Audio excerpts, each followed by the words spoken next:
रामपुर गांव में एक राघव रहता था। वह चरखा का काम करता है। राघव बहुत गरीब था।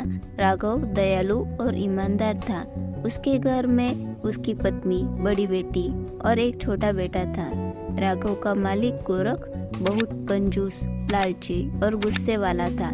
गोरख के पास बहुत बकरियां थी। गोरख अच्छी बकरी होने के बाद वह कसाई को बेचकर अच्छे पैसे कमा लेता है। राघव आते वक्त कुछ लकड़ियाँ और कुछ चारा लेकर आना। शाम को बकरियों को खाने के लिए काम आएगा। टाइम पास मत कर। जी मालिक। राघव और उसकी बेटी जंगल में बकरी चराने के लिए चले जाते हैं। जानवी को एक बकरी बहुत पसंद थी। वह उसके साथ खेलती रहती, उसको अच्छा चारा देती। बेटी, तुम इतना प्यार उस बकरी से मत करो। मालिक कुछ दिनों के बाद उसे कसाई को बेच देगा, तब तुम उदास हो जाओगी। नहीं, मैं मेरे बकरी को बिकने नहीं दूंगी। वो बहुत अच्छी है। मैं बहुत प्यार करती हूँ उसे। अच्छा ठीक है, मैं कुछ चारा और लकड़ियाँ लेकर आता हूँ। तब तक तुम बकरियों पर ध्यान रखो। मैं जल्दी वापस आ जाता हूँ। राघव कुछ समय के बाद लकड़ियाँ और चारा लेकर आ जाता है। यह दोनों घर के ओर चले जाते हैं। रास्ते में उनको मालिक मिल जाता है। मालिक बकरियां काउंट करता है। उसमें से एक बकरी कम मिल जाती है। राघव, इसमें एक बकरी तो कम है। तुमने एक बकरी के साथ क्या किया, बताओ। नहीं मालिक, मैं तो उन पर ध्यान रखा हुआ था। मालूम नहीं किधर एक बकरी चली गई। मुझे पता नहीं। कल सुबह मुझे एक बकरी ढूंढ कर लेकर आओ, नहीं तो मुझे मेरे पैसे लौटा दो। दूसरे दिन सुबह राघव और उसकी बेटी जंगल में बकरी ढूंढने के लिए चले जाते हैं। सारा जंगल वह ढूंढते हैं, पर उनको वह बकरी नहीं मिलती। राघव की बड़ी बेटी जानवी, उसकी नज़र एक बकरी पर जाती है। वह बहुत सुनहरी थी। वह उसका पैर एक पत्थर के अंदर फंस गया था। जानवी उधर जाकर उसे बकरी का पैर निकालती है।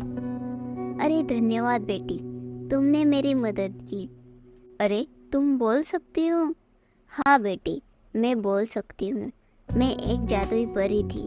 एक तांत्रिक के शाप की वजह से मैं यह बकरी बनी हूँ। पर तुम जंगल में किसे ढूंढ रही हो? राघव उस बकरी को सब कुछ बताता है। घबराओ मत, मैं तुम्हारी मदद कर सकती हूँ। तुम मुझे घर पर लेकर जाओ और मुझको चारा खाने के लिए दे दो। सुबह में जब पेशाब करोगी तब वह सोने में बदल जाएंगी। तुम वो बाजार में बेचकर बहुत सारा पैसा तुम्हें मिल जाएगा। राघव और उसकी बेटी उसे बकरी को लेकर घर पर आते हैं। घर पर सब बातें उसकी पत्नी को बताते हैं।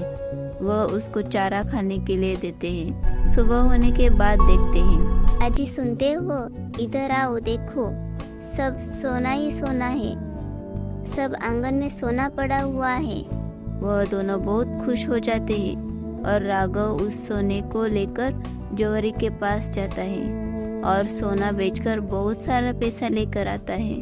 मालिक के पास जाकर सारा पैसा लौट देता है। राघव के बेटे अच्छे स्कूल में जाते हैं। उनके पास अच्छा मकान, गाड़ी, सब कुछ आ जाता है।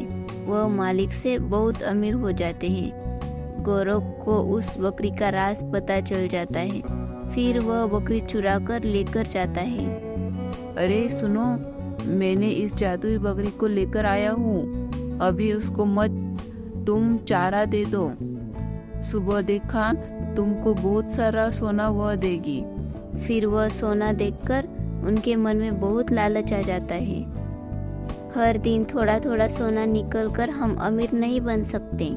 ऐसे करते हैं कि बकरी का पेट फाड़कर सारा सोना निकाल कर लेते हैं। ठीक कहा तुमने। तुम एक काम करो, उसको बहुत सारा चारा खिलाओ। सोना बनने के बाद हम उसका पेट फाड़कर सारा सोना बाहर निकाल देंगे।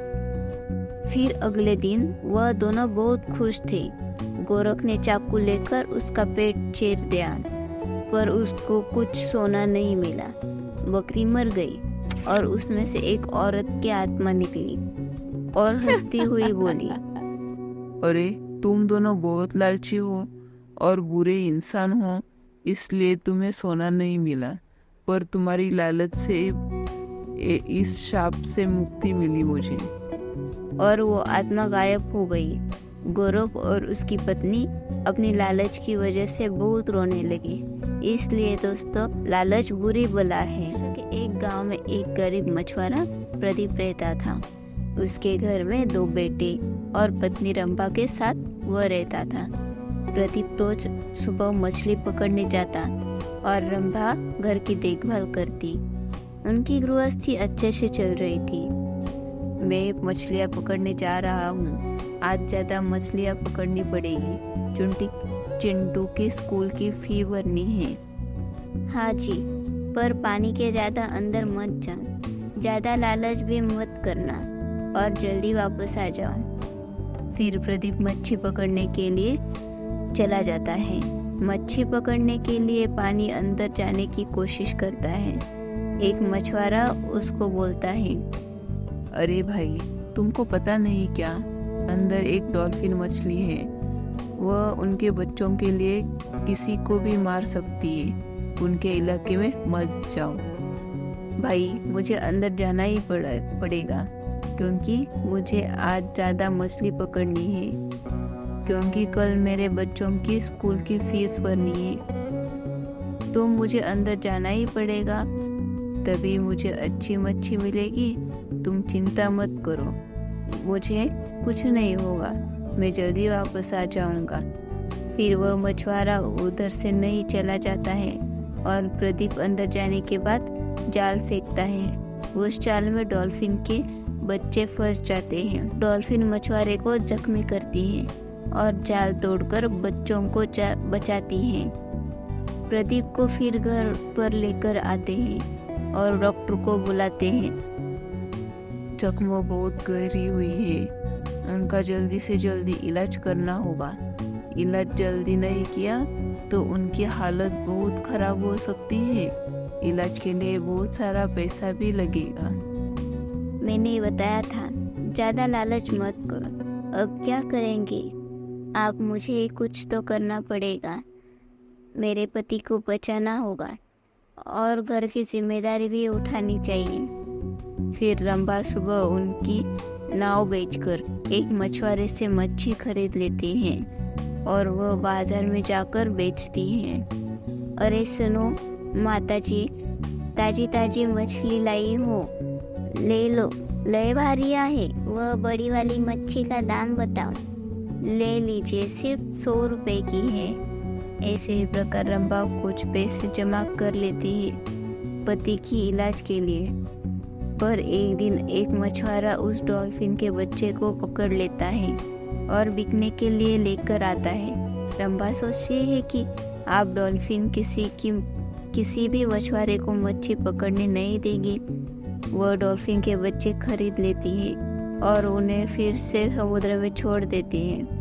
पर उसने जो इलाज के लिए पैसे जमा किए थे, पैसे वह बच्चे खरीदने के लिए खर्च हो गए। उदास हो गई और समुद्र के किनारे बैठकर रोने लगी। अरे माँ, मत रो। मुझे मालूम है तुम्हारे पति की हालत मेरी वजह से ही खराब हुई है, पर तुम बहुत दयालु और ईमानदार हो। मैं तुम्हारी मदद कर सकती हूँ, रो मत। ये लो डायमंड की अंगूठी, यह बेचकर तुम तुम्हारे पति को और घर के अच्छे से चला सकती हो। तुम्हारा बहुत बहुत शुक्रिया। फिर रंभा एक अंगूठी की जौहरी के पास जाकर बेच देती है और उससे पैसे से उसके पति का इलाज करती है और बच्चों की स्कूल की फी भर देती है। प्रदीप का परिवार समुद्र किनारे जाकर डॉल्फिन मच्छी की माफ़ी मांगता है। एक गांव में 2 दोस्त पुदीना और धनिया रहते थे। वह एक बड़ी कंपनियों को गांव से माल सप्लाई करते थे। वह दोनों भी बहुत गरीब थे। उनको उनके काम से थोड़ा पर पैसा मिल जाता था, उससे वह उनका जीवन चलाते थे। एक दिन पुदीना घर पर जा रहा था। उसके एक सोनेरी हाथी का बच्चा मिल गया। वह उसको लेकर घर पर जा रहा था। रास्ते में उसको हाथी मिला। अरे, मेरे बच्चों को क्यों लेकर जा रहे हो? पुदीना हाथी को बात करते देखकर उसके होश ही उड़ गए। तुम बोल सकते हो? हाथी, हाँ, मैं एक जादुई हाथी हूँ। तुम मेरे बच्चों को छोड़ दो, मैं तुम्हें जो चाहिए वह दे दूंगा। तुम क्या दे सकते हो मुझे? तभी हाथी के एक थैली पैसा सोने से भरी हुई थी। पुदीना ने उसको बच्चों को छोड़ दिया और थैली लेकर घर के ओर चला। रास्ते से जाते वक्त धनिया ने देखा। पुदीना का पीछा करते करते उसके घर पर पहुंच गया। जल्दी से बता दो, तुमको इतना पैसा किसने दिया? मैंने तुमको थैली भर पैसा और सोना चांदी देखी है, जल्दी बताओ तुम्हारे पास कैसे आ गया? नहीं तो मैं सब गांव को बता दूंगा तुमने चोरी की है। पुदीना ने उसने सब बातें यह धनिया को बता दी। फिर धनिया जंगल में गया। उसने वह हाथी को ढूंढ लिया, पर उधर एक शेर आ जाता है। शेर गरजने लगा। शेर का भयानक रूप देखकर धनिया के होश ही उड़ गए। वैसे ही धनिया भागते भागते कैसे तो घर पहुंच जाता है। बाप रे बाप, मैं कैसे तो बच गया, नहीं तो मैं मर ही जाता। मुझे नहीं चाहिए वह पैसा, जीवित रहा तो लाखों पाए। तो बच्चों, इस कहानी से क्या सीखा? ज्यादा लालच बुरी बात है। समय से पहले और किस्मत से ज्यादा किसी को नहीं मिल जाता। तो चलो दोस्तों, मिलते हैं ऐसे ही एक शानदार कहानी के साथ। तब तक के लिए बाय बाय।